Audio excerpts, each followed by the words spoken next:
CM sir వారం రోజులు America tour వేసిండు కదా.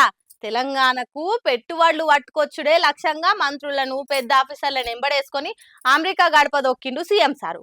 మరి ఆడ ఏం చేస్తుండు, ఏం కథ అన్నది ఓ మల్క అట్లా పోయి అరుచుకుందాం పాండ్రి. సీఎం రేవంత్ సార్ తెలంగాణకు పెట్టుబడులు పట్టుకొస్తందుకు అమెరికా పోయిండు కదా. ఇక ఇన్వెస్టర్లు ఎన్ఆర్ఐల తోటి మీటింగ్ పెట్టి మాట్లాడుకొచ్చిండు. మన తెలుగోళ్లే కాకుండా తెల్లోళ్ళు కూడా మీటింగ్ కి హాజరు పడ్డారు. తెలంగాణలో పెట్టుబడులు పెడితే కంపెనీలకు ఎట్లా లాభం అవుతుంది, సౌలతులు ఎట్లున్నాయి, ఏం కథ అని అంతా చెప్పుకొచ్చిండు. ఇక సీఎం సార్ ఇట్లా పెట్టుబడులు తెస్తా అని పోయి తెలుగులో మాట్లాడినని ఎప్పటిలెక్కనే ఎక్కిరిస్తారు బీఆర్ఎస్ వాళ్ళు. సార్ పోయిన ఉద్దేశం అక్కడికి వచ్చిన వాళ్ళకి తెలుసు.